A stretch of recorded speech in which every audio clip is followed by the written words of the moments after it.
Have you ever seen someone get laughed at so hard, so publicly, so casually, that everyone in the room assumed they were watching the weakest person there, only to realize much later they had just witnessed the most expensive mistake of their lives? Because what happened inside that diner on a cold Thursday night didn't begin with shouting, or violence, or some dramatic entrance that made everyone stop and stare. It began the way humiliation usually begins, in places where people think no one important is watching, with a joke, a smirk, and one sentence spoken just loud enough to make the whole room laugh. And before this story is over, that one sentence will cost someone far more than a job, far more than a paycheck, and far more than the crowd at those tables could possibly understand in that moment. Stay with this story until the end, because what looked like a cheap joke over $5 turned into the kind of reckoning people remember for the rest of their lives.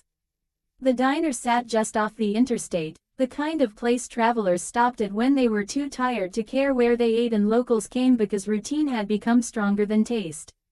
It wasn't fancy, it wasn't memorable, the coffee was too thin, the booths were cracked in places no one bothered repairing, and the overhead lights made everyone look a little more tired than they already were. But it stayed open late, and that was enough to make it useful. Truckers stopped in after midnight. College kids wandered through after long shifts and longer mistakes. Night nurses came in half awake and left smelling like burnt coffee and fryer grease. It was the kind of place built on people passing through, and because of that, most of the staff had learned a bad habit that grows in places like that: they had stopped seeing people as people.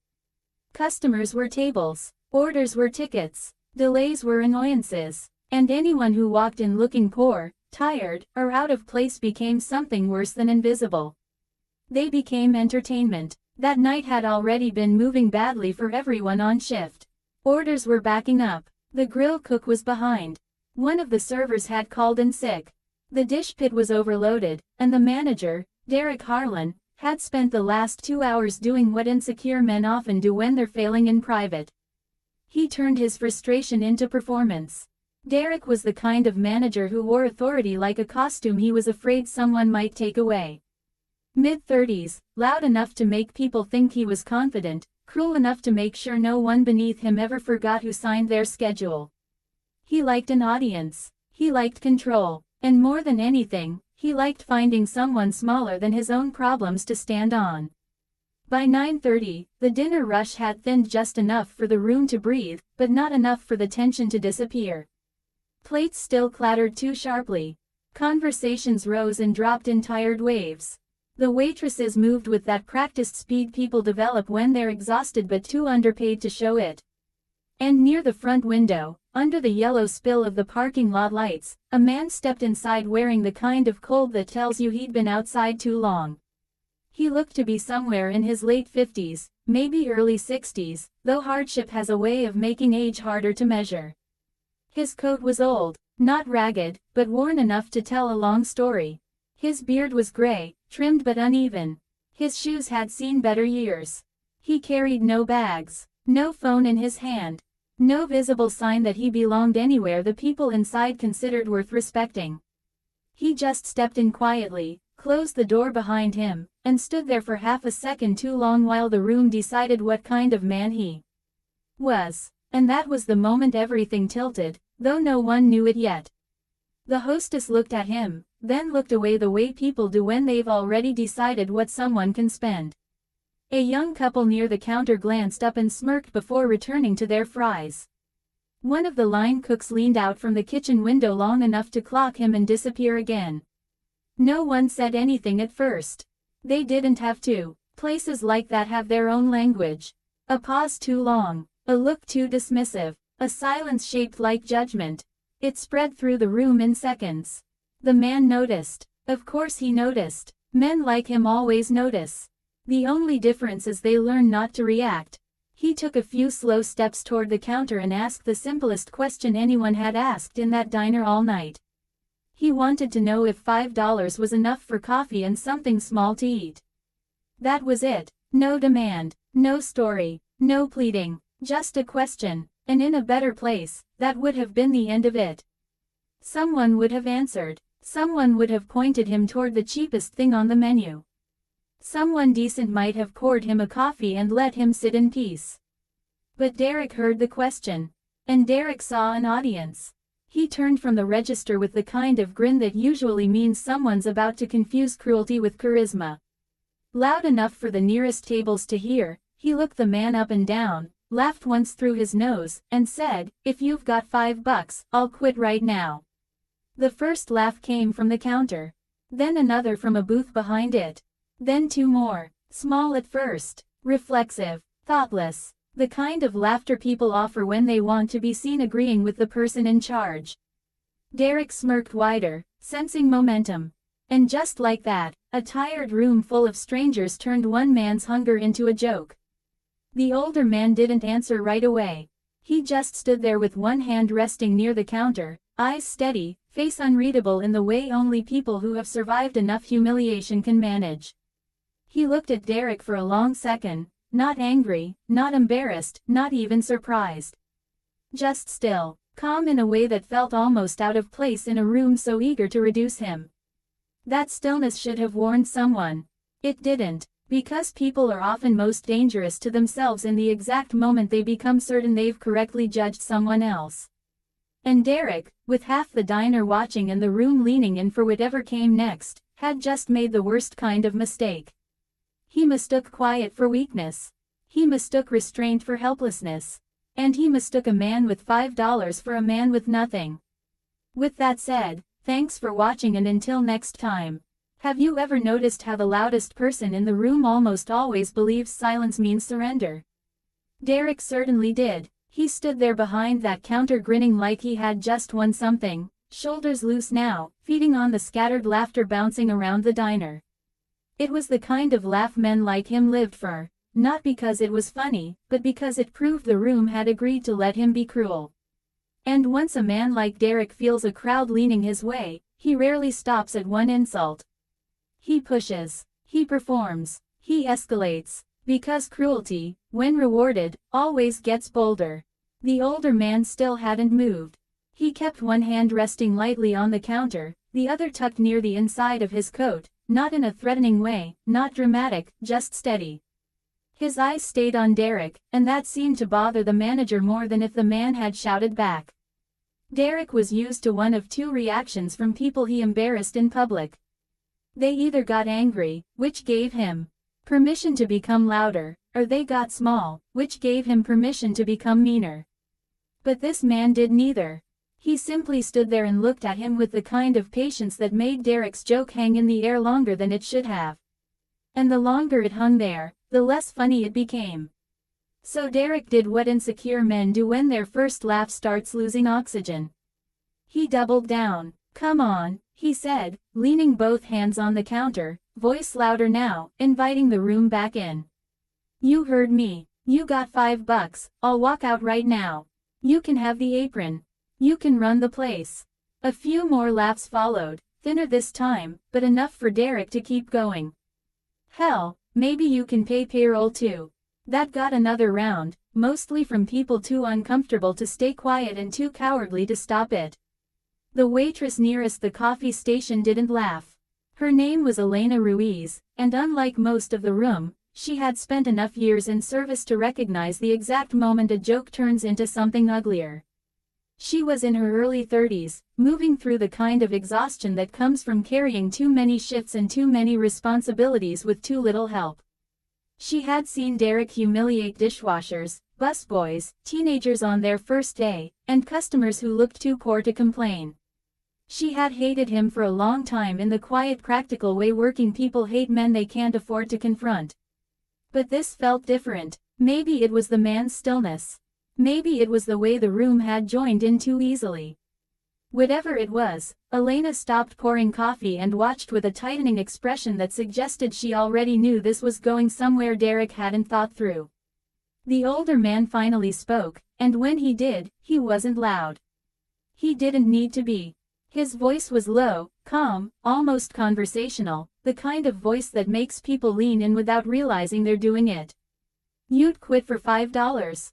That was all he said. But the room changed when he said it. Something about the question landed differently than Derek expected. Maybe it was the tone. Maybe it was the complete absence of embarrassment. He didn't sound wounded. He didn't sound defensive. He sounded curious, as if Derek had made a claim worth clarifying. And just like that, the joke shifted shape. It was still standing there in the room, but now it belonged to both of them. Derek laughed again, though this one came a little faster, a little sharper. "That's what I said." The older man gave a small nod, slow and thoughtful, like he was confirming terms in a conversation only one of them understood. Then he slipped his hand inside his coat. That was the moment half the room stiffened. It happened all at once and in silence. A couple at the window stopped chewing. One of the truckers near the back straightened in his seat. The cook leaned farther out through the service opening. Elena froze with the coffee pot in her hand.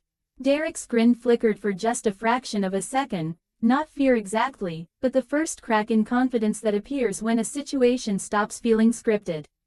The older man moved slowly, deliberately, and pulled out not a weapon, not anything dramatic, just an old leather wallet.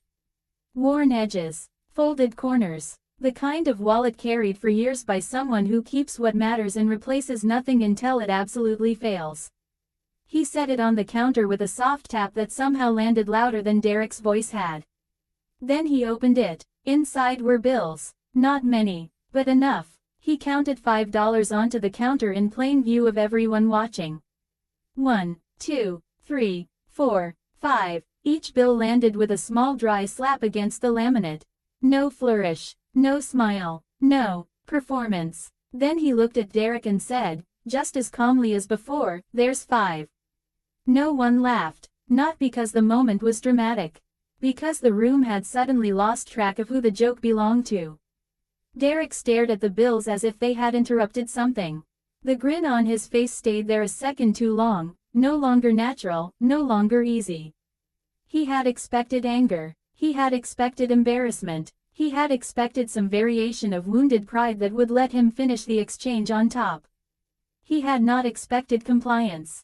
And cruel people are often least prepared for the exact moment someone calmly accepts the terms they never expected to be taken seriously.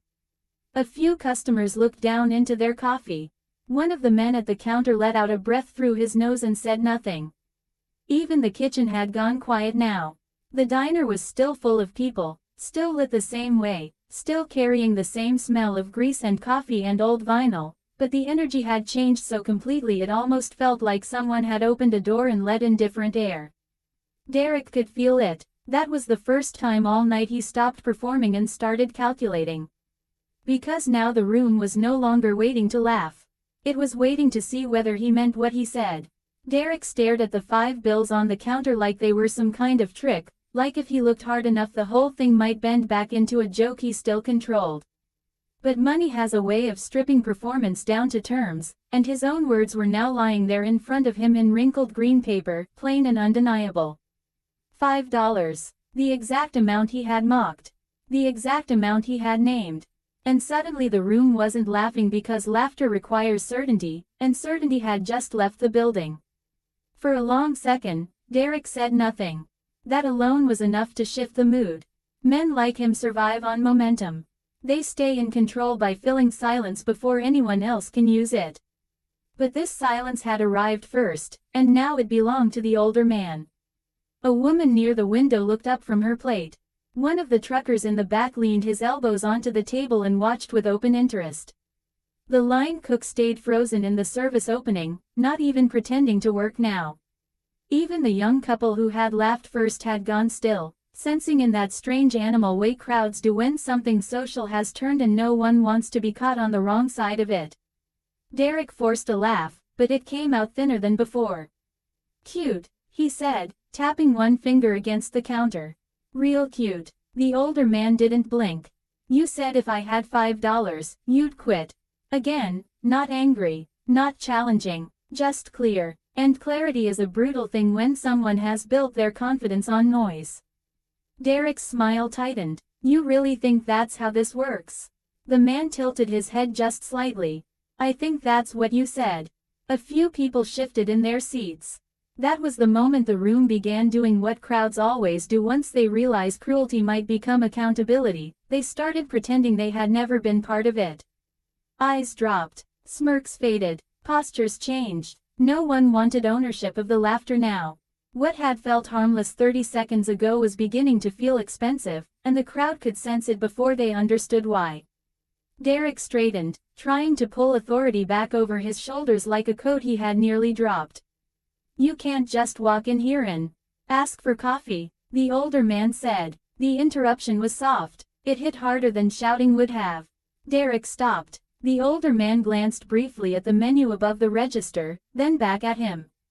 "That's what I did." No one moved. No one spoke. Even the silverware sounds had died. And in the quiet, stripped of Derek's volume and the room's borrowed laughter, the shape of what had happened became impossible to miss. A hungry man had walked in and asked if $5 could buy coffee and something to eat. Everything ugly that followed had been volunteered by someone else.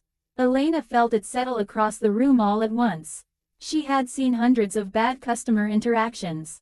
She had watched drunk men get loud, entitled people get rude, impatient people get cruel. But this was different because the room had been given enough time to see itself in it. That was what changed people. Not the insult, not even the money. It was the sudden forced recognition of what they had just agreed to laugh at. She set the coffee pot down. Then, before Derek could gather enough breath to claw control back, she stepped forward and did the one thing no one on staff ever did when Derek was in one of his moods. She spoke over him. "Coffee's $2.29, she said, looking at the older man, not Derek. "Toast is $1.75. Her voice was steady, professional, calm. She reached for a mug. The sound Derek made wasn't quite a word. It was the sharp intake of a man who had just watched authority leave his hands in real time. "Elena," he said her name like a warning. She didn't look at him. "That leaves 96 cents, she continued, already pouring. "You want to keep it, or you want eggs?" A silence followed that felt even heavier than the one before it. Because now this wasn't just about the customer anymore. Now someone had chosen a side. The older man looked at Elena for the first time, and something small but unmistakable passed across his face. Not relief, not gratitude exactly, something quieter. Recognition, maybe. The kind decent people feel when they unexpectedly find another one in a room that had nearly convinced them none were left. "Coffee and toast is fine," he said. Elena nodded once. Simple, done, human. But Derek was no longer looking at the customer. He was looking at Elena. And if humiliation had embarrassed him, defiance enraged him. His face changed in that instant, not loudly, not dramatically, but in the dangerous quiet way people change when they stop caring how they're being seen and start caring only about regaining control. "You want eggs," Derek said, voice flat now, staring at Elena instead of the man. "You can pay for them yourself." No one laughed this time. No one even breathed right. Because the room had finally crossed into the part of the story where everyone understood something irreversible had just happened. Derek was no longer trying to win the joke. He was trying to punish the witness who had ended it. There is a particular kind of silence that settles over a room when everyone inside it realizes they are no longer watching a joke, they are watching a line being crossed. That silence spread through the diner so completely that even the low hum of the soda machine near the counter seemed too loud. Derek stood rigid behind the register, eyes fixed on Elena, and the whole room understood what he was doing. He had lost the customer. He had lost the laugh. So now he was doing what men like him always do when the crowd stops feeding them. He was reaching for the nearest person with less power and preparing to make an example out of her. Elena met his stare with the kind of calm that only appears when someone has already spent too long being afraid of a person and finally runs out of room to keep showing it. She wasn't dramatic. She didn't raise her voice. She simply held the coffee mug in one hand, the plate in the other, and looked at him with an expression that said she had measured this moment long before it arrived. "Then take it out of my tips," she said. The words landed clean. No apology. No hesitation, no request. Something in the room shifted again. Derek's face tightened. He had expected resistance he could overpower or fear he could use. What he got instead was simple refusal. Public, controlled, witnessed. And the thing insecure people hate most is not rebellion. It is composure they cannot interrupt. You don't decide how this place runs, Derek said. Elena set the mug on the counter. No, she replied, but I can decide whether someone gets fed. A trucker near the back let out a short breath that might have been the beginning of a laugh, but it died before it fully formed. Not because it was funny. Because the room had become too aware of itself to make noise carelessly anymore. Derek leaned forward. You want to be generous, do it off the clock. Elena slid the toast onto a plate. I am. That hit harder than anyone expected. A couple near the front lowered their eyes. The young man at the counter, the same one who had laughed when Derek made the first joke, suddenly became very interested in his coffee. Shame has a strange way of quieting people when it finally arrives late. The older man said nothing. He simply watched, hands resting near the counter, face still unreadable. But now there was something else in his stillness. Attention. Focused, careful attention. He was no longer just observing Derek. He was watching Elena too. Watching the room. Watching what people did once cruelty became inconvenient. Derek saw the eyes on him. That was what made the next part inevitable. He could feel the room slipping. Not fully, not dramatically, but enough. The authority he had been wearing all night no longer looked like confidence.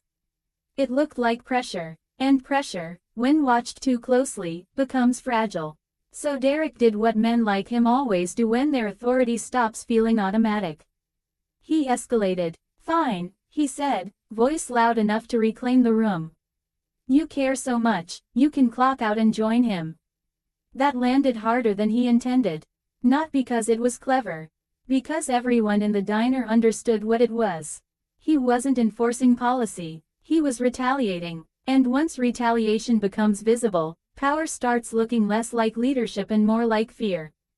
Elena straightened slowly. For the first time all night, she looked tired in a way that had nothing to do with the shift.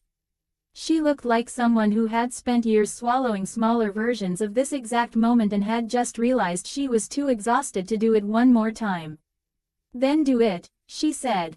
The words were quiet, but they cut straight through him. Derek blinked. He had expected hesitation, expected pleading, expected the quick walk back people make when they suddenly remember rent, bills, consequences. What he got instead was a woman standing in front of a room full of witnesses, too tired to be intimidated properly. You want to fire me for serving coffee, Elena said, do it while they're all looking. That was the moment the room stopped being passive. No one spoke, no one moved. But the silence changed. It no longer belonged to Derek.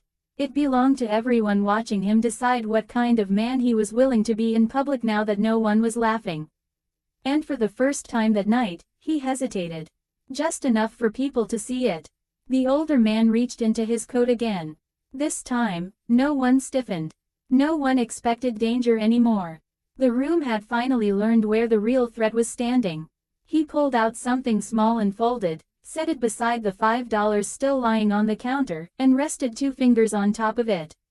No flourish. No performance. Just a simple gesture placed exactly where everyone could see it.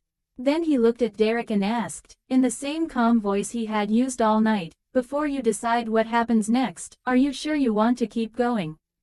The question landed in the room with more force than if he had shouted it. Not because it was loud. Because it carried something Derek had spent the entire night pretending didn't exist, consequence. Up until that moment, every cruel thing he had said had relied on the same assumption, that the man in front of him was powerless, that Elena was trapped, and that the room would stay what crowds usually become when someone in charge starts humiliating someone weaker, passive, amused, useful. But now the laughter was gone, Elena was still standing, and the older man was asking a question no one in that diner could stop hearing. Before you decide what happens next, are you sure you want to keep going? Derek looked down at the folded item beside the $5, then back up at the man. He didn't touch it. That was the first sign his instincts were finally catching up to his mouth. He had spent the last several minutes reacting to embarrassment by reaching for force. But force only works when the room believes you can use it without cost. And for the first time all night, Derek wasn't sure the room believed him anymore. What is that? He asked. The older man's expression didn't change. A chance for you to think. No one moved. The line cook was still half visible through the kitchen opening, frozen in place. The truckers in the back had stopped pretending they were only half paying attention. The couple near the window had gone completely silent. Even the hostess by the front stand was watching now, posture stiff, face pale with the dawning realization that the room had shifted too far to be reset with a joke. Derek gave a short laugh, but it was brittle. "You threatening me?" "No," the man said. "I'm asking if you'd like to stop doing this while stopping is still your choice." That was when the room changed again. Not dramatically, not all at once, but enough, because suddenly everyone understood something Derek did not. The older man had not raised his voice once, had not defended himself emotionally, had not argued, had not reacted like someone trying to survive humiliation. He had reacted like someone taking measure. And there is something deeply unsettling about realizing the person you tried to diminish has been calmly evaluating you the entire time. Derek's jaw tightened. He was losing the room, and he knew it now. The trouble with men who mistake dominance for authority is that they rarely know how to recover once people stop cooperating with the performance. They only know how to push harder. So he did. He reached out, grabbed the folded item from the counter, and snapped it open with the irritated aggression of someone trying to prove he still controlled the pace of the moment. The diner stayed silent. Derek looked down, and everything in his face changed. Not instantly. That would have been easier. It happened in stages. First confusion, then focus, then the strange blank stillness of someone realizing they have just stepped several feet beyond where they should have stopped. He read whatever was on the card once. Then again, his mouth, which had been so eager all night, suddenly had nowhere to go. Elena watched him without moving. The older man said nothing. He didn't need to. The room was watching Derek read himself into a problem. His eyes moved faster the second time. Then slower the third. He looked up at the man. Then back down. Then at Elena. And in that single disoriented glance, everyone in the room understood what had just happened even before they knew exactly what he was holding. The power had moved. Not loudly, not theatrically, just completely. Derek swallowed. It was a small motion. But in a silent room, small motions become public. "What is this?" he asked, and this time his voice no longer belonged to the man who had made the first joke. The older man answered with the same measured calm. "It's the part you should have asked about before you opened your mouth." Derek looked back down. His grip tightened on the card. The room still couldn't see it clearly, but they no longer needed to. They could see enough in Derek's face to understand the simple shape of what had happened. He had made a joke about a man he had not bothered to understand. And now understanding had arrived all at once. Elena was the first to notice the color drain from his face. Not all of it, just enough. Enough to make him look less like a manager and more like a man trying to calculate how many people had just watched him become something smaller than he had intended. The older man rested one hand lightly on the counter. "Go ahead," he said. "Read the rest." And whatever Derek read next was the moment the regret began. Derek's eyes dropped back to the card, and this time he read more carefully. The arrogance had left his face so completely it was almost disorienting to watch.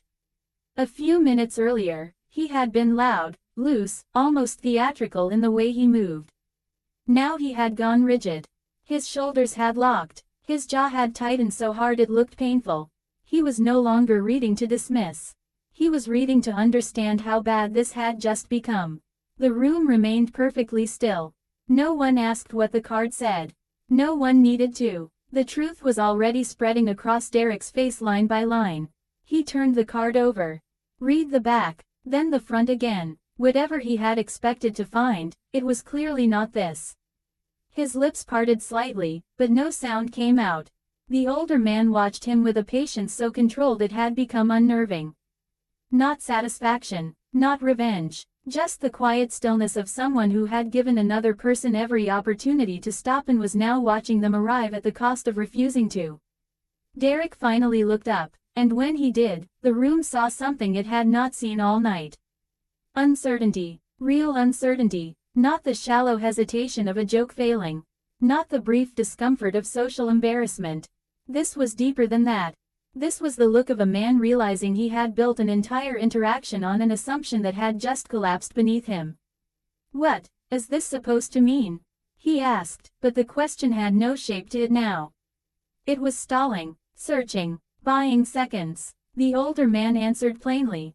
"It means you mocked someone before learning who you were speaking to." Derek's throat moved. He looked back at the card again. Then at the $5. Then at Elena, and in that glance, Elena understood something before the rest of the room did.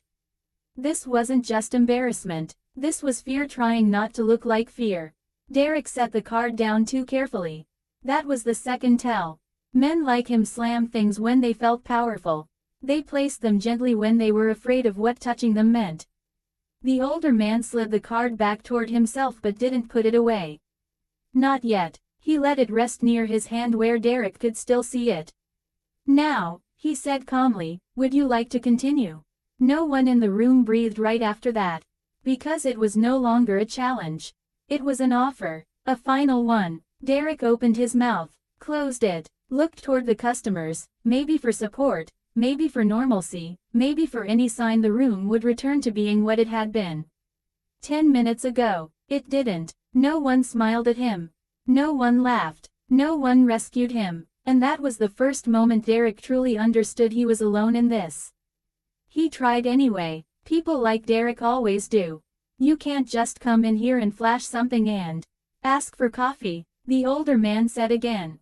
The same interruption, the same calm, and this time it hit harder, because there was no room left to hide from the shape of what had happened. Derek stopped. Again, the older man's eyes never left him. "That's still all I did." Silence. A trucker in the back leaned back in his seat and folded his arms, no longer pretending this was anything but what it had become. The young couple near the window had gone fully pale.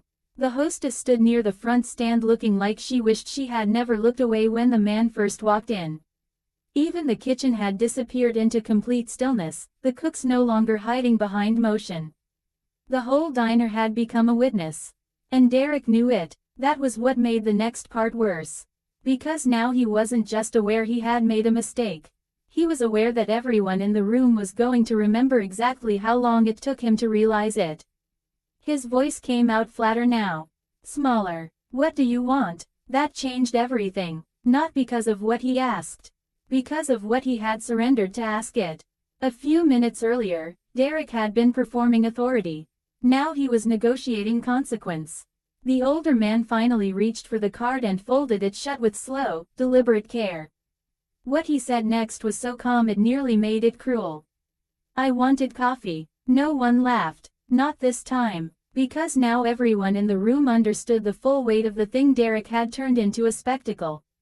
A man had walked in hungry. Asked a simple question, and Derek had volunteered the rest. Elena looked at Derek and saw the exact moment he understood the two. Not intellectually, not strategically, personally, and for the first time all night, the humiliation in the room belonged exactly where it should have. No one moved for several long seconds after that. The words were too simple to escape. "I wanted coffee." Not an argument, not a performance, not a confrontation, just coffee. And now that the room had been forced to walk backward through everything that had happened, stripped of Derek's volume and the crowd's borrowed laughter, the ugliness of it sat there in plain view where no one could pretend not to see it. A man had come in cold, asked if $5 was enough to eat, and somehow an entire room had helped turn that into humiliation. Derek looked like he finally understood the scale of what had happened, but understanding and recovery are not the same thing. He stood behind the counter, hands hovering near the register like he no longer knew what they were supposed to do there. The old confidence was gone now. In its place was something less stable. He looked like a man trying to think faster than the consequences arriving in his chest. Elena didn't wait for him. She picked up the mug, topped it off with fresh coffee, set the plate down, and slid both toward the older man with the kind of quiet dignity the room should have offered him from the start. "On the house," she said. The older man looked at her, then at the coffee, then back at her again. There was still no dramatic gratitude in him, no visible need to turn decency into theater. He simply gave one small nod, the kind people reserve for moments when saying thank you would somehow make the thing feel smaller than it was. "Thank you," he said anyway. Elena gave the faintest nod back. Derek saw that exchange and something in him tightened again, not because he was angry now, but because he understood he was no longer controlling what the room respected. That realization can do strange things to a person who has mistaken fear for leadership too long. He opened his mouth once, closed it, then tried again. "This is being blown out of proportion." The sentence fell dead the moment it left him. No one in the diner moved to help him carry it.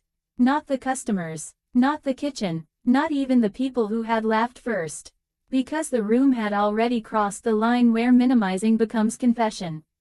The older man took the coffee, wrapped both hands around the mug, and let the warmth settle there before speaking. When he did, he still didn't sound angry.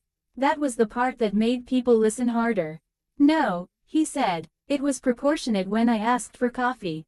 Then he looked at Derek. "You made it larger." Derek swallowed. Again, too visibly. That line landed harder than anything else had, because it named the one truth no one in the room could argue with. The insult, the performance, the escalation, Elena, the audience, every ugly inch of this had been optional right up until Derek chose it. The trucker in the back gave a slow nod to himself, the kind men give when they've seen enough of life to recognize a lesson arriving on schedule. The young couple near the window looked embarrassed to still be sitting there. The hostess had gone so quiet she looked like she was trying to disappear standing up. Derek tried one last time to gather himself.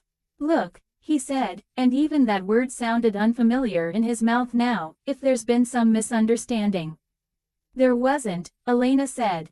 She didn't raise her voice. Didn't even turn fully toward him.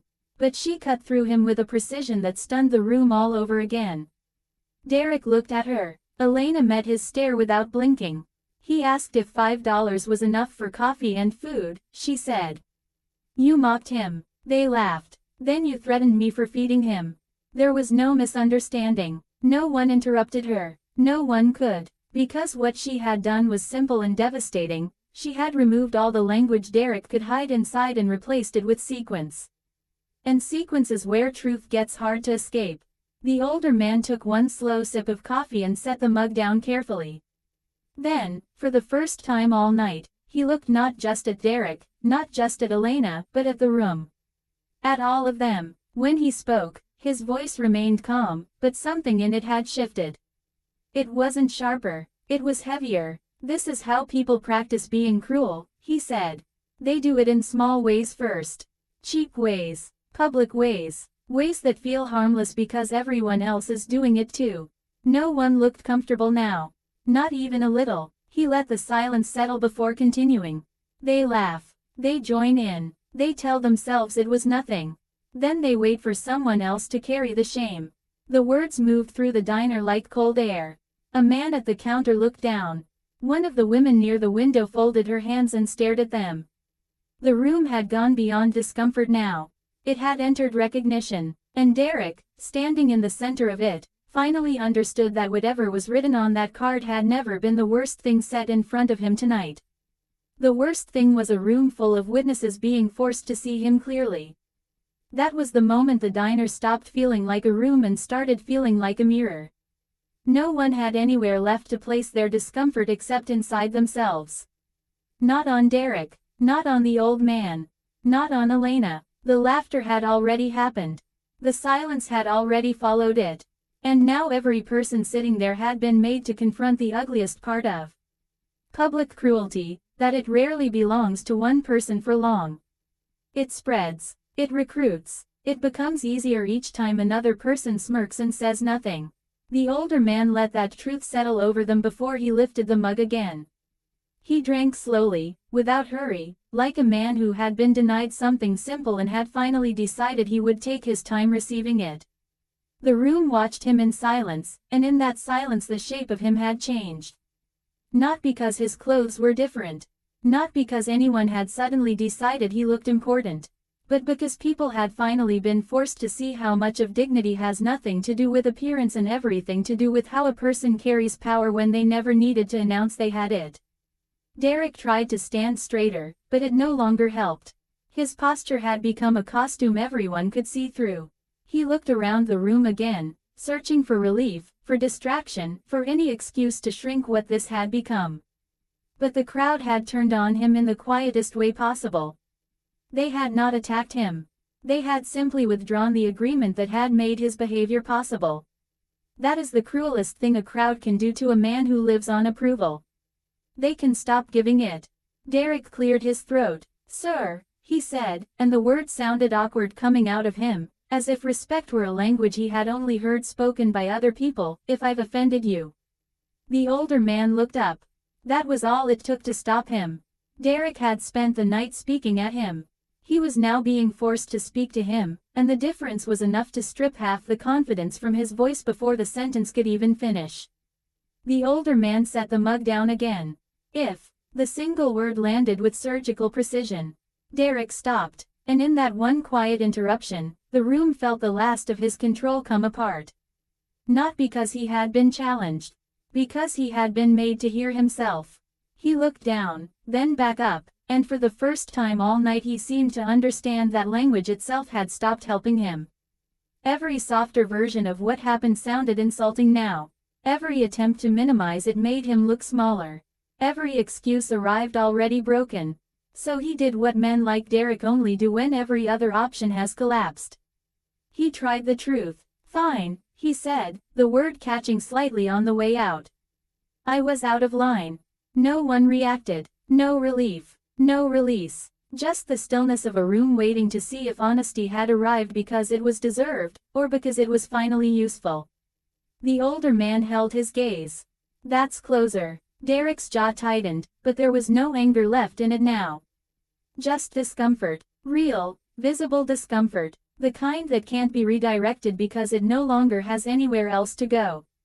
"I was out of line," Derek said again, this time more carefully, as if repeating it might make it sound more like ownership and less like surrender. "And Elena shouldn't have been brought into it." Elena said nothing, but she did not look away.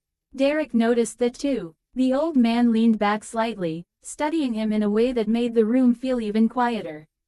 Then he asked the question Derek should have feared more than anything else all night. "Was that the first time?" Derek froze. There it was. Not the insult. Not the coffee, not the card, the real question, and the room felt it immediately. Because everyone there understood what was being asked. Not whether Derek had been cruel tonight. Whether tonight had only become a problem because someone finally refused to absorb it quietly. Derek didn't answer, couldn't, and in the silence that followed, Elena didn't need to speak. Neither did the line cook, neither did the hostess. Neither did the customers who had watched him long enough to know exactly what kind of man he became when he thought no one important was paying attention. The old man gave a small nod. He had his answer, and somehow, that silent answer landed harder than anything Derek had admitted out loud. Because now the room understood the worst part wasn't what had happened tonight. It was how practiced he had been at it. The silence after that question felt different from every silence that had come before it. Earlier, the room had gone quiet from discomfort, then from tension, then from the slow collapse of Derek's control. But this silence was heavier than all of those. It carried recognition, not just of what had happened tonight, but of how easily it had happened. How naturally, how practiced. The cruelty had not felt improvised because it wasn't. It had felt familiar because it was. Derek knew the room understood that now. You could see it settle into him. The realization wasn't just that he had embarrassed himself. It was that everyone watching had been handed the same conclusion at once, and none of them needed it explained. The old man had asked the only question that mattered, and Derek's silence had answered it in full. Elena looked at him and saw something she had been waiting years to see. Not shame. Exposure. There is a difference. Shame can be hidden, explained away, deferred until private. Exposure happens in public, and once it happens, other people begin rearranging what they know about you in real time. That was what Derek was feeling now. Not guilt, loss of narrative. He was no longer the manager in control of a difficult room. He was a man standing in the middle of his own pattern with witnesses on every side. The older man let the silence remain long enough for that to become unavoidable. Then he spoke again, and when he did, his voice was calm enough to make every word feel deliberate. People usually think the worst thing about being cruel is what it does to the person standing in front of them. He paused. It isn't. No one in the diner moved. The worst part is what it teaches everyone watching. That landed deeper than the others. Because it reached beyond Derek. It reached the people who laughed. The people who looked away. The people who had done nothing because doing nothing had seemed easier while the target was someone else. A man near the counter shifted in his seat. The young couple by the window looked like they wanted to disappear. The hostess lowered her eyes. The room had finally been forced into the only honest position left, participation. Not equal participation, but participation all the same. The old man looked around the diner, not accusing, just certain. One person starts it, he said. A few people laugh. A few more stay quiet. Someone decides it's not their problem. And by the time it's over, nobody thinks they were part of it. No one could meet his eyes now. Because every person in the room had just been given a role in what happened, and none of them liked the one they'd been assigned. Derek stood very still. The strange thing was, for the first time all night, he no longer looked angry. He looked tired, not the honest tiredness of work. The brittle, sudden exhaustion of someone who has spent years being the loudest person in the room and has just discovered volume doesn't survive clarity. He glanced toward Elena again, and this time there was no threat in it. Only the uncomfortable recognition that she had not betrayed him tonight. She had simply stopped protecting him. That realization hit him harder than the card ever had. Because Derek understood power in one language only, permission. And what he was seeing now, perhaps for the first time in years, was what happened when people stopped granting it. The old man took another sip of coffee, set the mug down, then finally asked the question that made Derek's face lose the last of its color. How many times has she paid for someone after you did this? No one breathed. Elena looked at the counter. Derek looked at Elena, and the entire room understood, before either of them said a word, that this was no longer about one meal. It was about pattern, routine, history. Not a bad night, a practiced one. Elena didn't answer right away. She didn't need to. Her silence carried its own arithmetic. Derek's mouth opened, closed. He looked around the room as if searching for one last place to stand that wasn't collapsing under him. There wasn't one. When Elena finally spoke, her voice was so quiet the room had to lean into it. Enough that I stopped counting. And that was the moment the regret became irreversible. The words hung in the air long after Elena finished speaking. Enough that I stopped counting. They didn't land like drama. They landed like evidence. Quiet, ordinary, devastating in their simplicity. Because everyone in that diner understood what it meant when someone stops counting harm. It means it has become normal. It means it has repeated enough times that memory no longer feels necessary for survival. And in that moment, the room stopped looking at Derek as a man who had made one bad decision and started seeing him as something far more uncomfortable to process. A pattern. Derek stood there as if the floor beneath him had subtly shifted and he was only now noticing the slope. His hands weren't shaking, but they weren't steady either. He looked at Elena again, but this time there was no authority in it, no anger worth performing. Just something closer to disbelief that she had been carrying this version of reality while he had been telling himself a completely different story.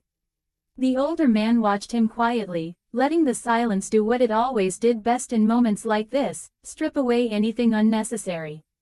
No one in the room spoke. Because no one wanted to be the first person to acknowledge what they now understood. That Elena wasn't an exception. She was an example. Derek finally exhaled, slow and uneven. I didn't realize it was like that. It was the first sentence he had spoken all night that wasn't meant for control. And that alone made it land differently. Elena looked at him then, not with anger, not with satisfaction, but with something far more exhausting. I know, she said simply. 2 words. Not forgiveness, not accusation. Just recognition of how long she had been waiting for that sentence to arrive from him, and how little it changed now that it finally had. The room felt that too. Because realization arriving late doesn't undo impact. It only confirms delay. The older man leaned forward slightly, resting his forearms on the counter. Most people don't realize, he said, because they think harm has to be loud to matter. Derek's eyes flicked toward him. But it doesn't, the man continued. It just has to be consistent. That word, consistent, seemed to settle into the diner more deeply than anything else had. Because consistency is what turns isolated incidents into identity. Derek looked down at the counter now, no longer able to hold the room's gaze for long stretches. The card was still there. The $5 were still there. The coffee was half gone.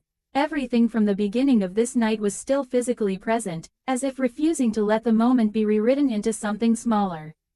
He rubbed his forehead once, slow, like he was trying to reset something internally that wasn't responding. I shouldn't have said that, he admitted quietly. No one reacted, not because they didn't hear him, but because apologies, in rooms like this, don't erase structure. They only mark recognition of it. The older man nodded once. That's true. A pause. Then he added, but it's also not the point anymore. That made Derek look up again. For the first time, he seemed unsure where the conversation was going. The older man continued calmly. The point is what happens after someone shows you who they are under pressure. The room tightened slightly at that. Because now it was no longer just about Derek's behavior. It was about decision-making. Continuance. Choice. Derek swallowed. I don't understand what you want me to do. Elena finally spoke again, and when she did, her voice was steadier than before. I don't want anything from you. That surprised him. It surprised the room. Even the older man glanced at her briefly, not because she was wrong, but because she had removed something everyone assumed would still be on the table, conflict resolution through confrontation. Elena continued, I just don't want to be part of it anymore. That sentence shifted everything again. Because it wasn't about punishment. It wasn't about revenge. It was about distance. Derek looked at her, and for the first time, the realization wasn't about what he had done. It was about what he had become in her absence of tolerance. The room stayed still. The older man reached for his coffee again, finished what remained, and set the mug down carefully. Then he stood, not dramatically, not slowly, just naturally, like the conversation had reached its end point. He picked up the folded card, slipped it back into his coat, and glanced once around the diner. Not judgmental, not triumphant, just final. Then he looked at Derek one last time. Tonight wasn't about $5, he said. A pause. It was about what you do when you think no one can stop you from being unkind. Derek didn't answer, because there was nothing left in him that still believed he could. The man turned slightly toward the door. Before leaving, he added one final line, quieter than everything else. Try being someone who doesn't need an audience for respect. And then he walked out. The bell above the door rang once. And the diner, for the first time all night, felt like it could finally breathe again, but not because anything had been fixed. Because everything had been seen. The door swung shut behind the older man, and the small bell above it finished its last shake like a thought that refused to fully disappear. For a few seconds, nobody in the diner moved at all. It was as if everyone was waiting for the room to confirm that what had just happened was real, not something that could be laughed off or reset with noise. But nothing reset. The silence just settled deeper. Derek stood behind the counter like someone who had been left in a place he no longer recognized. The energy that used to orbit him, the ease, the casual authority, the assumed agreement of others, was gone. Not taken violently, not challenged loudly, just withdrawn, and that absence was more disorienting than any argument could have been. Elena quietly picked up the coffee pot again, not because the night had returned to normal, but because it hadn't. Work still existed, time still moved, and in places like this, survival often looks like continuing even when everything inside you has shifted. Derek watched her for a moment, as if expecting her to say something else, something that would either restore him or fully destroy him. But she didn't. She simply moved, steady and controlled, no longer orbiting his reactions. That was when it hit him more clearly than anything else. Nothing dramatic had ended him. No confrontation had removed him from his position. No crowd had forced him out. The room had simply stopped participating in him. And that kind of ending doesn't announce itself. It just leaves you standing in the same place with no audience left to perform for. A chair scraped softly somewhere near the window. Someone paid their bill without speaking much. Another person left cash on the table and walked out without finishing their drink. The diner was still open, still functioning, but something essential had been pulled out of it and quietly carried away. Derek finally spoke, but his voice no longer carried anything that resembled control. "I didn't mean for it to go like that." No one responded immediately, not because they didn't hear him, but because the statement didn't belong to the moment anymore. It belonged to the past. Elena finally looked at him again, and this time there was no tension in her expression. Just tired clarity. "I know," she said. And that was it. No debate, no continuation, just acknowledgement of intent without permission to use it as repair. Derek nodded slightly, but it wasn't agreement. It was the slow acceptance of someone realizing that intention and impact live in different places, and only one of them matters when trust is gone. The rest of the room continued to thin out. Not in protest, not in unity, just individual exits, each person quietly deciding they had seen enough to leave with something heavy they didn't want to sit with any longer. Eventually, only a few staff remained. Elena placed the last cup into the rack, rinsed her hands, and turned off the small heat lamp above the counter. The gesture was ordinary, but it carried finality in a way that felt almost symbolic without trying to be. Derek stood there for a moment longer, unsure whether he was supposed to stay, speak, apologize again, or simply disappear into the part of the night that didn't belong to him anymore. Finally, he took off his apron, folded it, set it on the counter. No announcement, no performance, just a quiet surrender of role.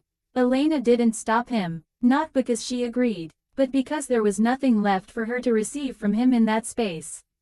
He walked toward the back exit instead of the front door. Not out of drama, out of avoidance. And as he disappeared through it, the diner didn't react.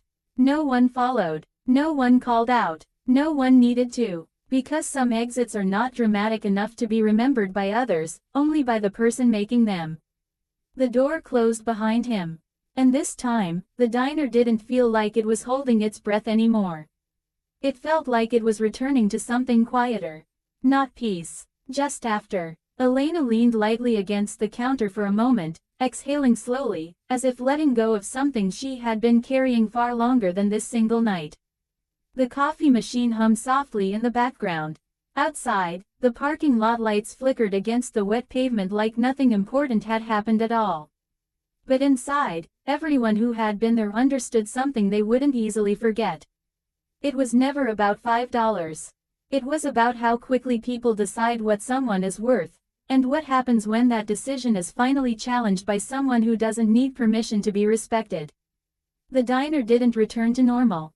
It only returned to quiet. There's a difference people don't always notice until they've lived through something like that. Normal is when nothing has changed. Quiet is when everything has changed, but no one is talking about it anymore. Elena moved through closing tasks with steady hands, but her mind wasn't in the motions. It kept circling back to small fragments of the night, the first laugh, the way it spread too easily, the moment laughter became permission instead of reaction. She had seen cruelty before, but what stayed with her wasn't its intensity. It was how ordinary it had looked while it was happening. A man had made a joke. People had followed it. A second later, it had become something else entirely. She rinsed the last cup and set it down gently, as if sound itself still mattered too much. Derek's absence left a strange gap behind the counter. Not emotional, not mourned, but structurally noticeable. The space where authority had been performed now looked smaller, almost unnecessary. It made Elena realize how much of his presence had been volume rather than substance. One of the remaining staff members broke the silence first, not looking at her directly. Was he really who that man said he was? Elena paused. She didn't answer immediately, not because she didn't know, but because she understood the question wasn't actually about identity.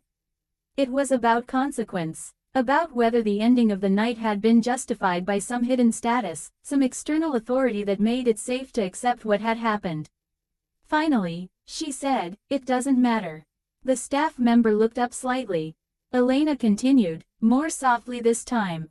"It wouldn't have been right either way." That settled the room in a different way than before.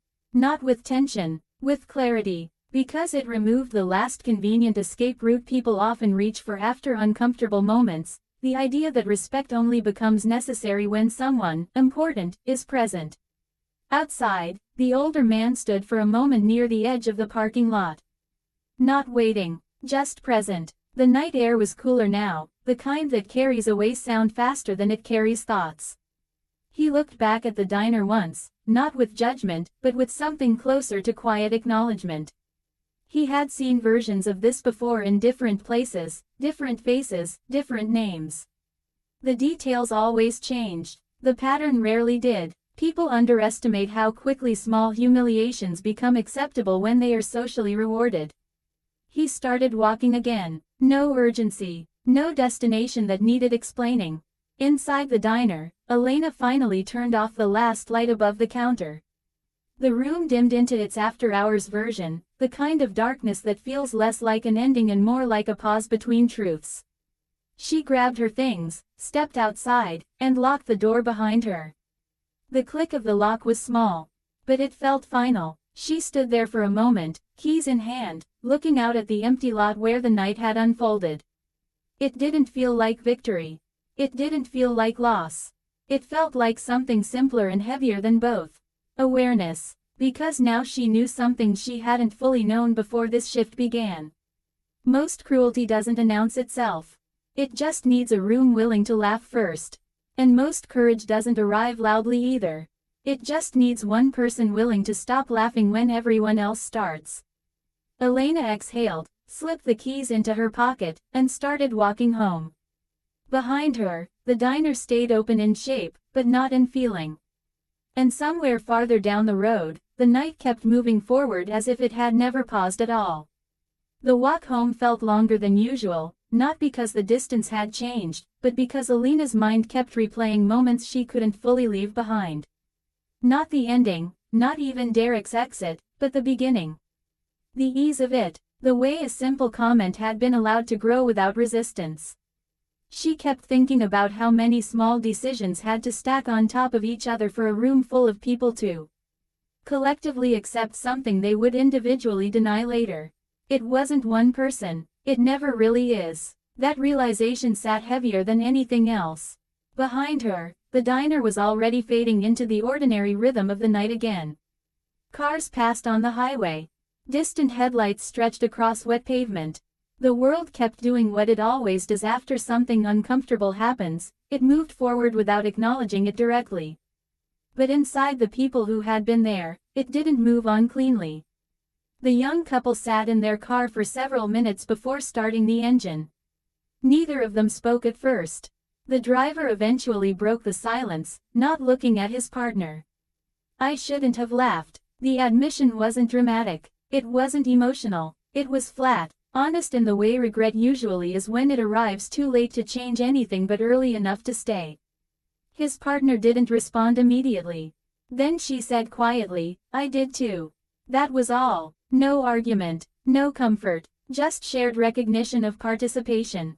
A few blocks away, the trucker who had been sitting near the back of the diner was still thinking about the older man. Not in terms of who he was, but in terms of how little he had needed to do to shift the entire room. No shouting, no escalation, just clarity that didn't bend when pressure was applied. That stuck with him more than anything else. Because it challenged something he had seen many times in different places, people assuming authority must announce itself loudly to be real. Sometimes it doesn't announce itself at all. It just reveals what others are already doing. Back at the diner, closing was finished. Lights off, chairs stacked, counters wiped. But the space still didn't feel reset. Elena stood outside for a moment longer before walking away completely. She didn't feel like she had won anything. That wasn't the shape of it. There was no satisfaction in watching someone realize their mistake too late. Not when the cost of that realization had been carried by someone who never asked to be part of it. She adjusted her jacket and started down the sidewalk. The street was quieter now. The kind of quiet that doesn't demand attention but makes you aware of your own thoughts more clearly than you want them to be. Meanwhile, somewhere further out, the older man continued walking without urgency. He wasn't replaying the diner in his mind. Not in detail, not in sequence. He didn't need to. People often assume moments like that are significant because of emotion. But for him, they were significant because of repetition. Not of the event itself, but of the pattern behind it. Different places, different faces, same structure, a small joke, a shared laugh, a silence that arrives too late. And then the realization, always delayed, that respect was never absent because it wasn't available. It was absent because no one enforced the expectation that it should exist from the beginning. He turned a corner and disappeared into the night traffic. Back at the diner, the last flicker of internal noise settled into stillness. No more customers, no more tension, no more performance. Just a space that would reopen tomorrow, unaware that something inside it had already shifted permanently. And in that quiet aftermath, the only thing left behind wasn't anger or revenge or resolution. It was awareness, the kind that doesn't fade quickly. Because once you've seen how easily a room can decide what someone is worth, you don't unsee it. And once you've seen how quickly that same room can reverse itself when truth becomes unavoidable, you don't fully trust silence the same way again. The next morning didn't feel like a continuation of the night before. It felt like the world had quietly decided to pretend nothing had happened, even though the people who lived through it knew better. Elena arrived early, as she always did, but something in her pace was different. Not slower exactly, more deliberate. Like someone who had learned to observe a space before fully entering it. The diner was still closed. The parking lot was empty. The glass doors reflected her faint silhouette back at her, and for a brief moment she could almost imagine the night as something separate from this place. But it wasn't separate, it was embedded now, inside. Derek's absence was the first thing she noticed when she stepped in. The second was how quickly her mind registered that absence as relief rather than confusion. There was no message from management yet. No announcement, no explanation posted on the break room board. Just silence where his presence used to be. And that silence felt organized. Not accidental, like something had already been processed. She set her bag down behind the counter and began opening procedures, but her thoughts kept drifting back to the same realization she had resisted fully naming the night before. It hadn't been one incident. It had been a system of behavior that finally collided with someone who refused to participate in it. That was the difference. That was why it escalated so quickly. Not because the man in the diner had forced it to escalate, but because everyone else had been participating in keeping it small. The bell above the door chimed unexpectedly. Elena looked up. For a moment, her body tensed before her mind caught up, habit more than expectation. But it wasn't a customer.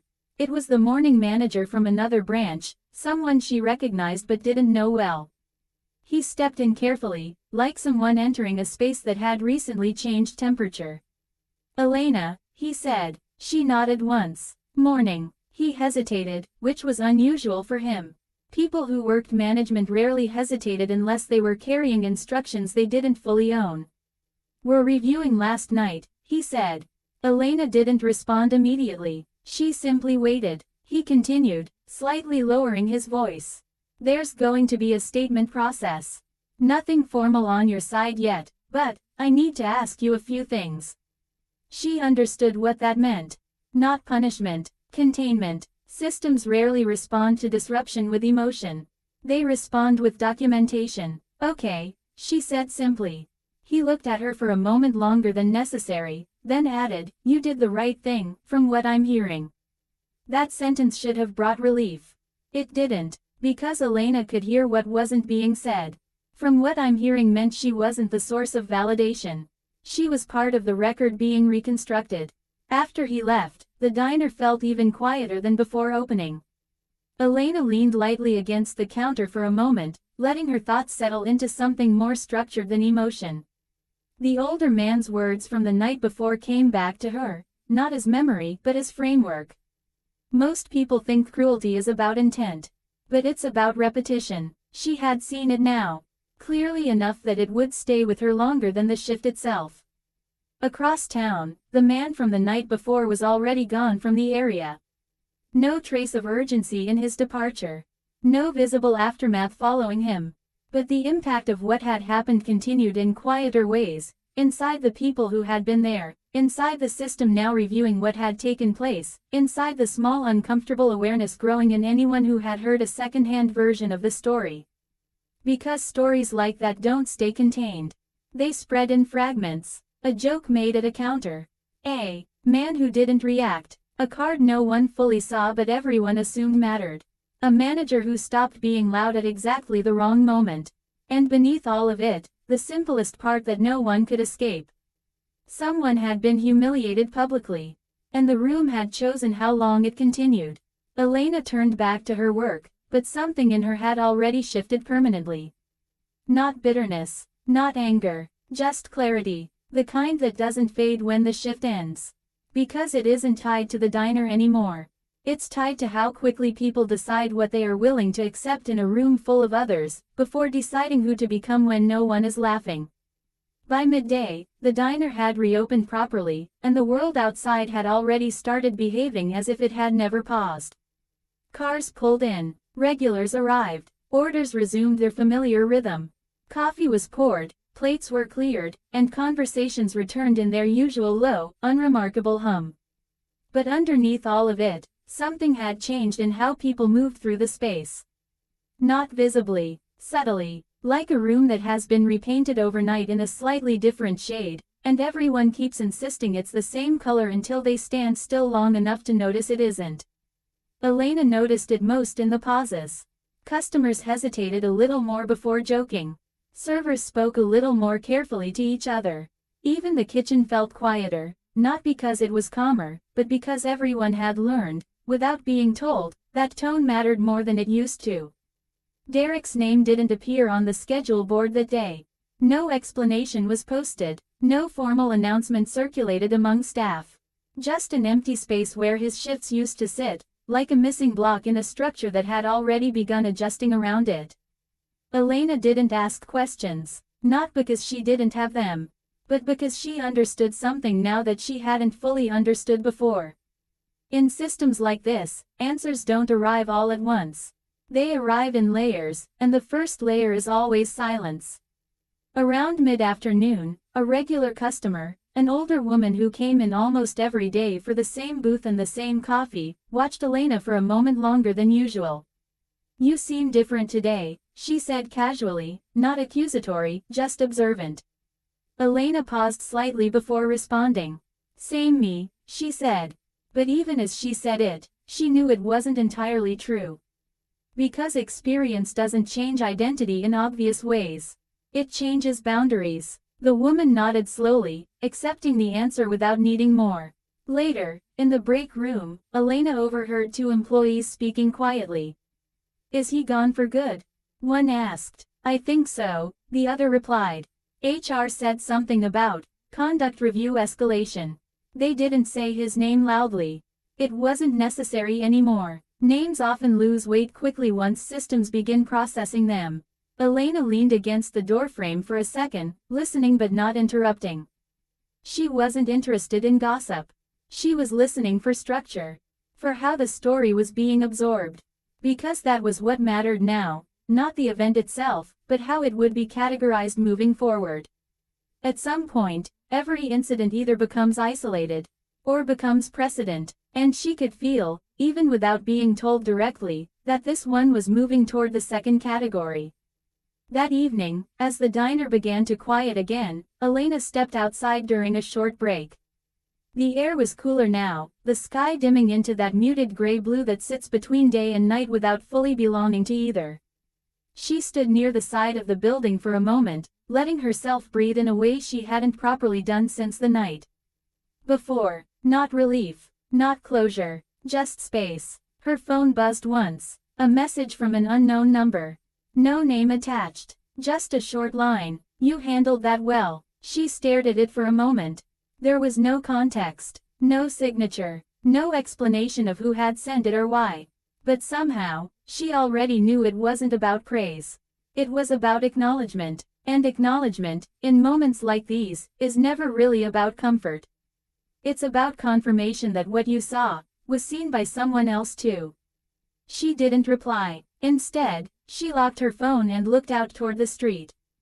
Traffic moved normally. People walked normally. Everything continued normally. But she no longer trusted normal in the same way she had before.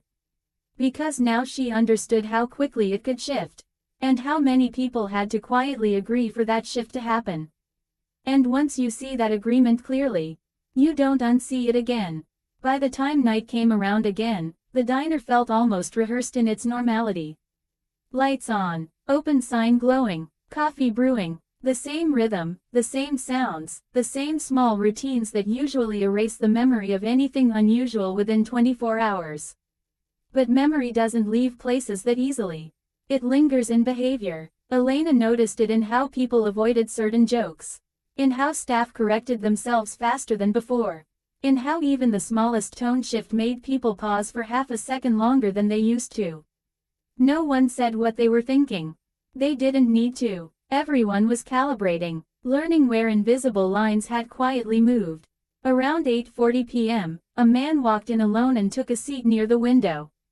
Nothing about him drew attention at first, just another customer, tired posture, neutral expression, the kind of presence that blends into a place like this without effort. Elena brought him a menu. He looked up briefly and nodded. "Coffee first," he said. Simple, ordinary. But something about the phrasing made Elena pause for a fraction of a second longer than she normally would have. Not because it was strange. Because it was careful. She set the coffee down. "Anything else?" she asked. He shook his head. "Not yet." Then, after a moment, he added something quieter. "I heard about last night." Elena didn't react outwardly. She had learned quickly that reacting invites direction. "What did you hear?" she asked. The man hesitated, then gave a small shrug. "That a manager lost his job over a joke that went too far." Elena exhaled slowly through her nose, almost inaudible. "That's one way to say it," she replied. The man looked down at his coffee for a moment. "I used to work places like this," he said. "People think it's just service work. But it's not really about food, is it?" Elena glanced toward the counter. "No," she said, "it's not." He nodded once, like that confirmed something he already suspected. A silence followed, not uncomfortable, just thoughtful. Then he said, almost to himself, "Funny how one night can change the way everyone behaves afterward." Elena didn't respond immediately, because that was the part she was still processing too. Finally, she said, "It doesn't change people." He looked up slightly. "It shows them," she corrected. That distinction hung between them for a moment. Change suggests transformation. Showing suggests exposure. And exposure is harder to undo. At the counter, another staff member quietly restocked condiments, moving slower than usual. Not tired, just aware. The atmosphere had shifted into something that made people more conscious of how they occupied space. Elena returned to her work, but the conversation stayed with her. Not the man himself. The idea, because she was beginning to understand something she hadn't fully understood in real time. The event wasn't the center of the story. The reaction was. Not Derek's reaction. Everyone's. The customers who laughed. The staff who froze. The silence that arrived too late to undo anything. Later that night, as the diner began to empty again, Elena found herself standing near the same counter where everything had started. It looked ordinary now. Clean. Reset. Unremarkable. And that was what unsettled her most. Because she knew how easily ordinary becomes the setting for something no one expects to repeat. The older man's voice came back to her again, uninvited but clear. "People think cruelty is loud. But it isn't. It's repeated." She turned off the last section of lights, one by one. Each click felt like closing a layer of noise she no longer wanted to carry. When she stepped outside, the parking lot was almost empty. The air was still. The world looked unchanged. But Elena understood now that, unchanged, is often just what things look like before they're tested again. And as she walked toward her car, she didn't feel like she was leaving a shift behind. She felt like she was carrying a version of awareness that wouldn't fit neatly back into silence. The following morning, the diner didn't feel like it was returning to routine so much as it was continuing an unfinished conversation. Even the regular sounds, coffee brewing, chairs scraping, orders being called, felt slightly more intentional, like everyone had unconsciously agreed to be just a little more careful with how loudly they existed. Elena noticed it immediately, though no one would have been able to explain it clearly if asked. It wasn't fear, it wasn't tension, it was awareness, the kind that settles in after a boundary has been crossed publicly and everyone silently recalibrates where the edges now sit. A new manager had been assigned for the shift coverage. Not introduced with ceremony, not announced, just present, standing behind the counter reviewing schedules with the detached focus of someone trying to restore administrative order to something that had recently become emotionally complicated. He glanced up when Elena approached. "You're Elena, right?" She nodded. "I've been briefed," he said carefully. "If anything feels off, report it directly to me." Elena simply replied, "Okay." There was no need to unpack what briefed meant. In workplaces like this, that word carries its own history. He hesitated for a second longer than necessary, then added, "We're trying to keep things stable." Elena almost smiled at that. Not because it was funny. Because it revealed something universal. Stability is what systems call it when they don't want to acknowledge change. "Sure," she said again, and moved past him. By mid-morning, a small group of regular customers began arriving. Familiar faces, predictable routines, but even they carried something slightly different in their interactions. People were less quick to interrupt staff, less casual with sarcasm, more aware of tone. It wasn't spoken, it was absorbed. At one point, a younger customer jokingly started to make a comment toward a server, then stopped halfway through and corrected himself before finishing the sentence. The server nodded politely and walked away, but the moment didn't pass unnoticed.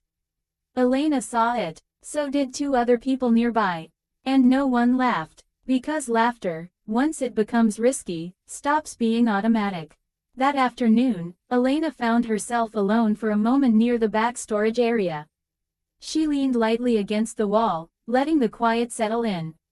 She wasn't thinking about Derek specifically anymore.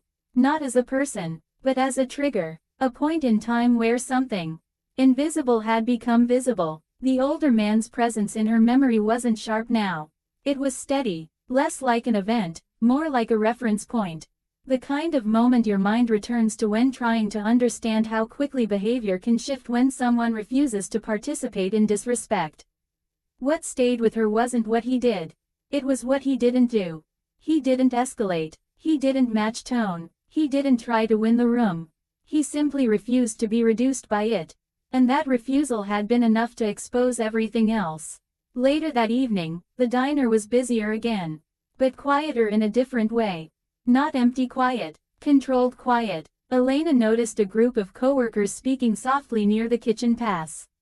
"He hasn't shown up anywhere else, right?" "Don't think so. HR's handling it." "Still weird how fast it happened." "Not really," another voice replied. "It was just obvious after it played out." Elena didn't join the conversation. But she understood it. What they were really talking about wasn't the man who had left. It was how quickly a role can be removed once people agree it no longer fits the behavior attached to it. That night, as she finished her shift, Elena turned off the lights again one section at a time. Each switch felt less like closing and more like confirming something already understood. Outside, the street was calm.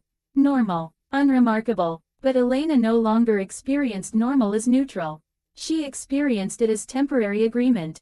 Because now she had seen what happens when that agreement breaks. And how quietly it can break in the first place. By the next week, the diner had fully settled into its new rhythm, but it was no longer the same rhythm it used to be. Nothing official had changed on paper. The menu was the same. The staff schedule looked familiar. The customers still came and went in predictable waves. But beneath all of that, something subtle had shifted in how people treated the space itself. It was quieter in moments where it didn't need to be. More thoughtful in places where it used to be careless. Elena noticed it most in the small gaps between actions, how long people paused before speaking, how quickly sarcasm was softened into politeness, how laughter no longer arrived without a second thought behind it. Not fear, adjustment, and that distinction mattered, because fear disappears when the trigger does. Adjustment remains. One evening, a new customer sat at the counter and made a light comment toward the staff. Something harmless on the surface, the kind of remark that would have once gone unnoticed or been casually joined in by others. But this time, it landed differently. There was a half-second pause. Not silence. Awareness. The server didn't laugh. Instead, they simply responded to the order and moved on. No tension escalated. No confrontation happened. But the laughter that would normally have followed never formed. And the customer, sensing it, didn't push further. Elena watched it happen from a few feet away, and something inside her tightened, not uncomfortably but observantly. Because she realized the room had learned something without being told directly. Not a rule, a sensitivity. That night, after closing, Elena stayed behind for a few extra minutes. The building was quiet again, but not empty of thought. She wiped down the counter slowly, her movements unhurried, as if she was matching her pace to something internal rather than external. The events of that night, the original night, no longer played in sharp fragments in her mind. They had softened into structure. Not memories of details, but memories of patterns. A joke, a laugh, a pause too long, a decision not to intervene. She understood now why the older man had spoken the way he had. Not to punish, not to dominate, but to reveal something most people prefer not to look at directly. How quickly groups normalize behavior when it requires nothing from them. As she finished locking up, her phone buzzed again. Another unknown number. This time, the message was shorter. People noticed. Elena stared at it for a moment. No signature, no explanation, but she didn't need one anymore. Because now she understood what noticed meant. It didn't refer to the incident. It referred to the shift afterward. She locked her phone without replying. Outside, the air was cooler than it had been earlier in the week. A few cars passed on the road.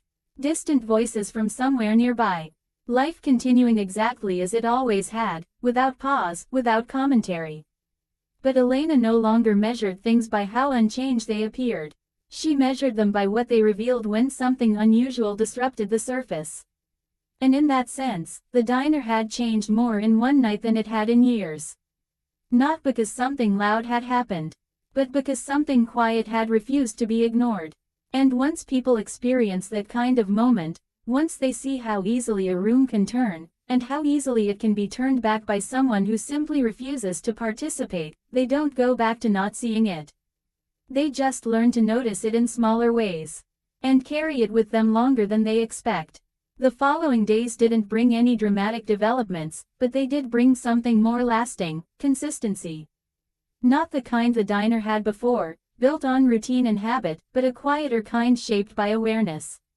People continued coming in, ordering food, leaving tips, talking in low voices, laughing occasionally. On the surface, nothing about the place suggested it had recently been part of anything unusual. But underneath that surface, every interaction seemed slightly more measured. Elena noticed it most when she wasn't directly involved. A customer correcting themselves mid-sentence before making a joke.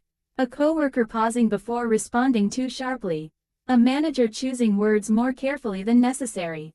It wasn't fear guiding them. It was memory. And memory, once shared by enough people in a space, becomes invisible policy. One afternoon, during a slower shift, Elena stood near the counter watching a pair of regulars at a booth near the window. They were talking quietly, not about anything important, just the usual small exchanges that fill time in places like this. But even in their casual conversation, there was a slight restraint that hadn't been there before. Not awkwardness, just consideration, as if the space itself had become something people handled more carefully now. The new manager stepped out from the back office and glanced around the room, then toward Elena. "Everything okay?" he asked. Elena nodded. "It's fine." He hesitated, then said, "It's been calmer lately." Elena looked at him for a moment before replying. "It's been quieter," she corrected gently. He frowned slightly, as if trying to distinguish the difference. Elena didn't elaborate, because she understood it already. Calm implies resolution. Quiet often just means restraint. Later that evening, as the diner approached closing, a familiar conversation resurfaced briefly among staff near the kitchen area. Not loud, not disruptive, just fragments carried in low voices. "They said he resigned voluntarily. Doesn't look like it was optional. Still, it's done now." Elena didn't join in. She didn't need to, because the important part of that conversation wasn't about Derek anymore. It was about how quickly people turn uncomfortable events into finished ones.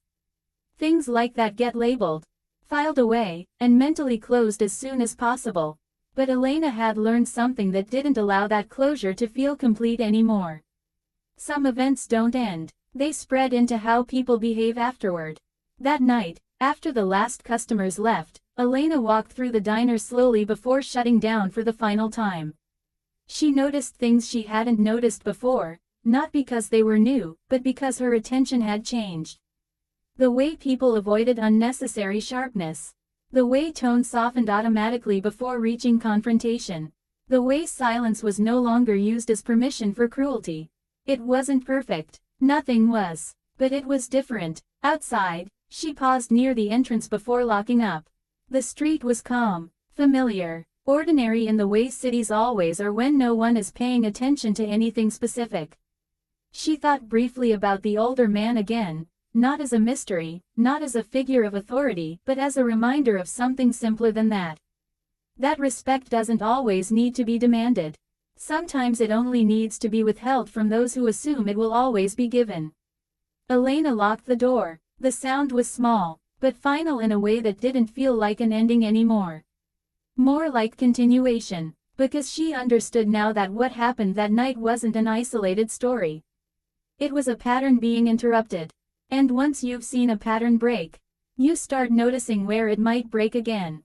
A few weeks later, the diner had settled into what most people would call normal again, but Elena had stopped trusting that word entirely. Nothing had returned, so much as it had reorganized itself around what had happened. The edges of behavior were still there, just smoother now. Sharper things were being said less often, not because people had become kinder overnight, but because the room had learned something it couldn't unlearn. Actions in public spaces don't disappear anymore. They echo. Elena noticed it in how new customers were greeted. Not more warmly, more carefully, like everyone had developed an unconscious habit of checking tone before letting it out. Even small talk had changed shape. The jokes were still there, but they arrived tested, softened, adjusted mid-sentence as if people were negotiating with their own impulses. And underneath it all, there was something else Elena couldn't ignore anymore. People were watching each other differently. Not suspiciously, but consciously, as if everyone had been reminded, at least once, that there is no such thing as an invisible audience. One evening, during a late shift, a young man at a corner booth raised his voice slightly during a phone call. Nothing aggressive, just frustration leaking through his words. A few weeks ago, no one would have reacted. Now, the response was immediate but subtle. A nearby table went quiet. A server slowed their movement. Someone at the counter glanced over without meaning to. And just like that, the energy corrected itself without anyone being told to fix it. The man on the phone lowered his voice within seconds. Not because he was forced to. Because he felt it. That invisible shift in the room. Elena saw it happen and felt something she couldn't quite name settle in her chest. It wasn't satisfaction. It wasn't relief. It was recognition of a system regulating itself without needing escalation. After her shift, she stayed a little longer than usual. The diner was empty, lights dimmed, chairs stacked, counters wiped clean.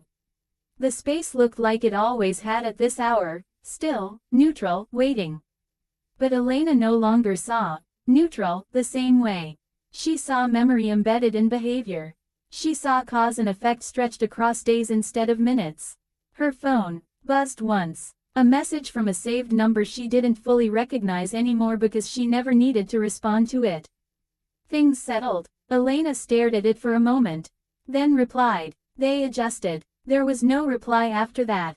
And there didn't need to be. Because both sides understood something that didn't need further explanation.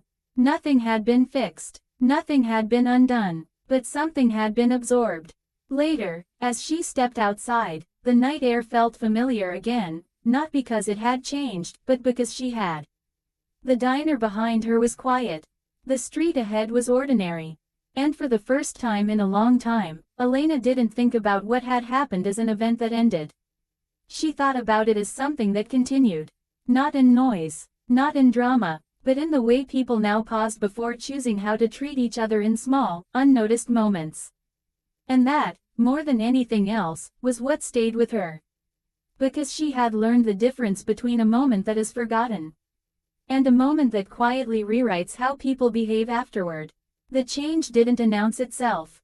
It never does at this stage. There was no moment where the diner officially became different, no meeting where someone declared a new standard, no written rule taped behind the counter. Instead, it continued as it always had, shift after shift, order after order, while something quieter settled into place beneath it.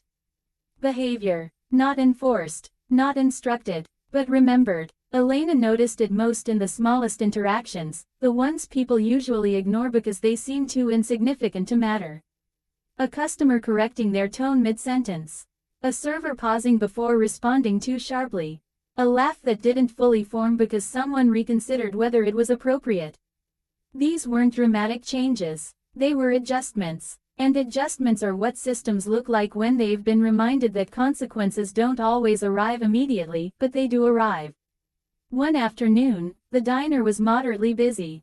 Not overwhelming, not slow. The usual rhythm. Plates moving, coffee refilled, conversations layered over one another like background noise that no one consciously listens to. Elena stood behind the counter briefly, wiping a small section that didn't really need wiping, just giving her hands something to do while her mind stayed observant rather than idle. A group of 3 younger customers entered and took a booth near the center. They were loud in the way young groups often are when they feel safe in a space, talking over each other, joking freely, not yet calibrated to the subtle boundaries older customers instinctively follow. For a moment, nothing changed. Then one of them made a comment, casual, quick, meant for laughter. But the laughter didn't spread the way it would have before. It arrived in fragments instead of waves. One person smiled, another hesitated, the third didn't react at all. The moment passed, slightly awkward, slightly unformed. Not tense, just incomplete. The group recalibrated almost immediately. Their volume lowered, their tone softened, the energy shifted without any external correction, like a reflex developed through repetition of unseen examples. Elena watched it happen without intervening. And that, she realized, was the new structure of the space. Correction without confrontation, awareness without escalation. At the counter, the new manager reviewed paperwork, occasionally glancing up at the room. He wasn't monitoring in a strict sense. More like observing a system that had begun regulating itself in ways he hadn't implemented but now had to maintain. He looked at Elena once and asked, "Has it always been this, controlled here?" Elena considered the question, then answered honestly. "No," she said, "it just pays attention now." He nodded slowly, as if he understood more than he was saying. Later that evening, as closing time approached, the diner thinned out gradually. Customers left in small groups, conversations fading as they moved toward the door. Elena wiped down tables in sequence, moving through familiar motions while her thoughts stayed less on the present and more on the continuity beneath it. She had stopped thinking about the night that changed everything as a single point in time. It no longer felt like that. It felt like a reference point the space kept returning to indirectly. A before, and an after, and between them, an awareness that could no longer be unlearned. When the last customer left, the diner settled into its end-of-day stillness. Chairs stacked, lights dimmed, surfaces cleaned. Everything returned to order. But Elena no longer believed order meant absence of memory. It just meant memory had become integrated. Before locking up, she paused at the entrance and looked back inside. The space was quiet, familiar, functional, but no longer neutral, and she understood, finally, what the older man had shown without ever needing to explain it directly. That the most lasting changes don't come from what happens in a moment of conflict, but from what people refuse to accept afterward. Elena turned off the lights one final time and stepped into the night. And this time, she didn't feel like she was leaving something behind. She felt like she was walking through something that would continue without her. The night outside the diner was calm in the way nights usually are when nothing dramatic is happening anywhere nearby. Cars passed at intervals. Distant lights blinked from storefronts still half awake. The world continued its quiet rhythm, unconcerned with the small changes that had taken place inside one building on one stretch of road. Elena stood for a moment after locking the door, keys still in her hand, not rushing to leave. She didn't look back inside this time. Not because she was avoiding it, but because she understood it differently now. The diner wasn't a place where something had ended. It was a place where something had been revealed. And that difference stayed with her more than the memory itself. She started walking. The air was cooler than usual, brushing against her face in a way that made everything feel slightly more real, slightly more grounded. Her thoughts didn't circle the night the same way they used to. Instead, they had settled into something quieter, structure rather than replay. A joke that became permission. A room that became a participant. A silence that arrived too late. And then the shift afterward, where nothing changed on the surface, but everything adjusted underneath. She understood now why the older man had never needed to raise his voice. Why he never tried to win the room. Because he hadn't been trying to change anyone in that moment. He had simply refused to accept what the room was becoming without being seen. And that kind of refusal, she realized, doesn't create noise. It creates awareness. A block away, the diner lights glowed softly in the distance behind her, steady and unchanged from the outside. Anyone passing by would see nothing unusual. Just another late-night restaurant closing down, another shift ending, another ordinary piece of routine life. But Elena knew better now. Ordinary was never empty, it was just unexamined. Her phone buzzed once in her pocket. She didn't need to look to know what it was. Not because she expected it, but because she understood the pattern behind it now. Not messages, not events, but after effects. She didn't answer. She didn't need to, because there was nothing left to resolve in that direction anymore. What had happened had already done what it was going to do. Not loudly, not instantly, but steadily, in the way understanding replaces assumption over time. She reached the corner of the street and paused briefly, looking down the road ahead. Everything looked the same as it always had. That was the part most people rely on, the sameness of appearance. But Elena had learned something that shifted how she saw that now. Sameness is not proof that nothing changed. It is often just proof that change has already been absorbed. Behind her, the diner continued existing in its routine shape, unaware of how much it had adjusted around one night that refused to stay small. Inside it, conversations would continue. Orders would be taken, coffee would be poured, but the space would never return to being unaware of itself again. And neither would the people who had been there. Because once you've seen how quickly a room can become something else, you stop assuming it won't.